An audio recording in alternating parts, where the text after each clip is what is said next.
құрметті Алаш елі, қадірлі жиналған осы конференциямызға қатысушылар. Бүгінгі конференциямызда ерекше ғылыми, тарихи, саяси, ұлттық маңызы бар деп білеміз. Мен өзім тарихшы емеспін. Ақжол демократиялық партиясы үшін Алаш идеясы, Алаш ұлттық идеясы бұл бүгінгі біздің және де біздің болашақ басты құндылығымыз деп санаймыз. Біздер бүгін осы конференциямызда Алаш Республикасының 105 жылдығының алдында өткізіп отырмыз. Ең алдымен баршамызды бұл датасымен шын жүректен құттықтаймын. Бұл датасының мағынасы тағы да айтам, тек тарихта емес. Бірақ оны түсіну үшін, оны халыққа, көпшілікке жеткізу үшін әрине әлі талай еңбек етуіміз керек сияқты. Всего 10 лет назад, 7 ноября 2012 года, фракция Демпартии Ақжол в Мажилисе после 80 лет забвения и террора с парламентской трибуны официально предложила отметить на государственном уровне тогда 95-летие Республики Алаш, автономии Алаш, как тогда говорили. Предложила отметить не только эту дату, но и героизм, и огромный труд, проделанный деятелями Алаш-Орды. Тогда нам правительство ответило отпиской, такой дежурной, которую мы очень хорошо знаем. Более того, каждый раз, когда в дальнейшем мы делали неоднократно, когда фракция партии Ақжол поднимала в парламенте вопросы идеи Алаш, вопросы реализации идеи Алаш, вопросы использования, применения в сегодняшней действительности всего комплекса решений вот этого фонда, золотого фонда Алаш в нашей сегодняшней жизни, каждый раз нам либо отвечали отписками, либо меня вызывали в АП и пытались там воспитывать, запрещать, требовать не поднимать и вообще эту тему не теребить, что называется, не будоражить эту тему. Ссылались там на разные всякие причины, бірақ оған қарамастан біз бәрібір бұл жұмысымызды жалғастырып отырмыз, ол кезде де жалғастырып, ары қарай да жалғастырамыз. Себебі не десек те, меніңше кез келген қазақ үшін Алаштан артық идея, Алаштан артық құндылық жоқ деп санаймын. Сегодня роль и место идеи Алаш, партии Алаш, правительства Алаш-Орда в государственной независимости уже признают все, куда ваш начиная с главы государства. И это пришло не просто так. Мысалы, мен өзімнің көзімізше 10 жыл ішінде осы ресми мемлекет басқарушылардың көзқарасы өзгерді деп айтуға болады. Это стало результатом огромного труда, прежде всего, ученых, алашеведов, многие из которых сегодня присутствуют на нашей конференции. Я всех, наверное, не смогу назвать, әрқайсыларыңыздың қосқан үлестеріңіз мол, бірақ, как сказать, злоупотребляя, наверное, своим правом выступающего, я хотел бы назвать имена Турсун Жұртбай, Еркеш Нұрпейісов, Дихан Хамзабек, Султахан Аққұлы, Зиябек Қабылдинов, Амантай Шарипов и многих других, но прежде всего коллектива Института Алаш при Евразийском национальном университете и многих наших других коллег. Надо признать, что эти люди своим большим, каждодневным, смелым трудом, они открывают и новые факты, они открывают новые документы, они раскрывают содержание идей, с которыми выступали деятели Алаш 100 лет назад, целый век назад. И я могу сказать, что именно при поддержке наших ученых-алашеведов партия Ақжол ежегодно проводит среди молодежи конкурсы, научные конкурсы. 21 ғасырдағы Алаштың Ақжолы байқауды өткізіп отырмыз жыл сайын, жалпы ұлттық деңгейде. Соған жас студенттерді, жас ғалымдарды, жалпы кез келген 35 жасына жетпеген отандастарымызды, тіпті кейбір кезде шетелден де қатысушылар болып жатыр. осы байқаудың мақсаты тек бір жағынан әрине Алаштың мұрасын зерттеу деген ол бір бөлік, және де сол Алаш арыстары көтерген құндылықтарды бүгінгі заманауи саясатымызда, заманауи мемлекетімізде қолдану деген мақсатымыз бар. Және де меніңше Ақ Жол партиясы үшін бұл байқаулар және де бұл байқау шығаратын ұсыныстары өте пайдалы болып жатыр. С их помощью, с помощью вот этих рекомендаций, могу отметить, что Демократическая партия Ак Жол проводит свою работу в парламенте на государственном уровне. И сегодня для нас это является очень большим фондом, откуда мы черпаем идеи и подходы. Причем тек саясаттағы емес, ол экономика болсын, ол мемлекет құрылысы болсын, басқа да талай салаларда осы тіпті мына күні кеше ғана өткен індетке байланысты. Біз мысалы Әлихан Бөкейханды болмаса басқа да оның үзеңгілестеріне туралы айтсақ, оларды тек саясаткерлер ретінде білсек, ал бірақ олар негізінде өте мықты мамандар да болған.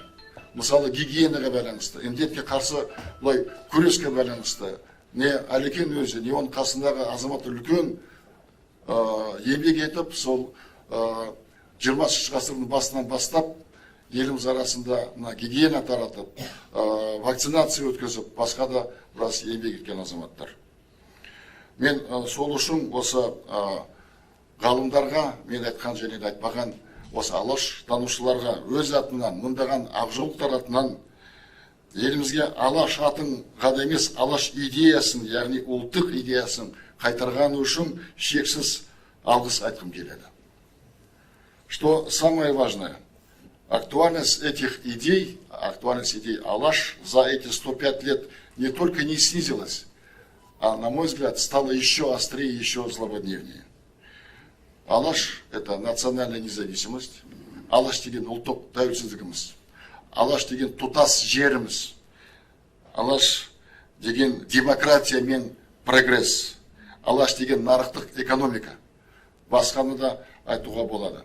А вот совсем недавняя находка японских историков и публикация Султахана Акулы о переписке деятелей Алаш Райымжана Марсекова, если я не ошибаюсь, с японским правительством, окончательно ставит точку в дискуссии, стремилась ли Алаш-Орда к национальной независимости.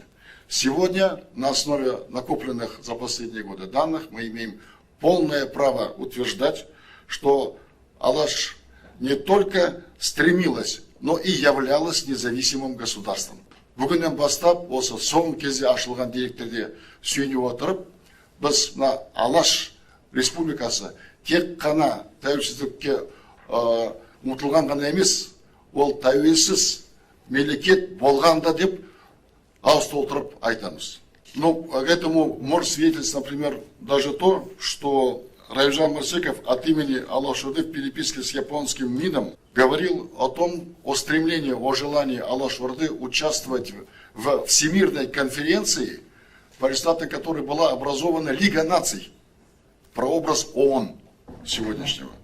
То есть речь на самом деле о независимой государственной политике, о независимой дипломатии, можно и так сказать, суверен дипломатии. Меніңше, біз ары қарай осы директорге түсіне отырып, ары қарай біз Алаш автономиясы емес, Алаш республика деп атауымыз қажет. Және де бұл бұндай мәртебеден осы біздің бабаларымыздың, аталарымыздың атқарған еңбегін түсірмеуіміз қажет деп білеміз. Это тем более важно, что в свете поручения президента Токаева на Курултае в Улутау о рассмотрении нашей истории и разработке учебника Казахстана в режиме самостоятельного государства, очищенного от чужого влияния, было сказано следующее. Қазір Қазақстан тарихының көп томдығы әзірленіп жатыр. Белгілі ғалымдарымыз жұмылып, осы маңызды іске атсалысуда. Мен өзімде, президент Токаев, бұл жұмысқа үлесімді қосамын. Оны келесі жылдың ортасында түбегейлі аяқтау керек. Дегенмен, мәселе уақытта емес, сапада. Тарихымыз жүйелі, шынайы, ең бастысы тәуелсіз елдің көзқарасымен жазылуы керек. Бұл не үшін осыншама маңызды болып отыр? Себебі әліге дейін біз өзіміздің тарихымызда мына не Ресейге байланыстырып қарастырып отырмыз, не ана совет тоталитарлық жүйесіне байланыстырып қарастырып отырмыз. Ол үлкен қате. Совет үкіметке дейін де, Ресей империясыға дейін де біздің елі бар болады, ары қарай бола береді деп ешбір күмәнім жоқ. Жалпы, құрметті үзеңгілестер, Ақ жол демократиялық партиясы Алаш қозғалысының, Алаш республикасының мұрасын өзінің саяси және рухани қор деп, басты ұстанымы деп есептеп жатыр. Біздің ойымызша, Алаш деген бұл нағыз қазақтың ұлттық идеясы. Одан басқа қолдан жасауға, ұлттық идеясын шығаруға қажеттігі, іздестіруге де қажеттігі жоқ. Алаш республикасы бүгінгі біздің заманауи тәуелсіз Қазақстанның алғашқы қарлығашы болды, және де біз дәл осындай позициядан оны қарастыруымыз керек. Именно республика Алаш стала первой ласточкой в возрождении национальной независимости нашего народа после долгих лет колонизации. Не просто обретение независимости, а возрождение независимости. И именно идея Алаш должна привести нас к прогрессивной, демократической и успешной Казахской республике. Және де сол Алаш идеясы болашақта біздің Қазақ республикамызда прогрессшіл, демократиялы және де мықты Қазақ республикасына жеткізу керек. Мына конференциямыздың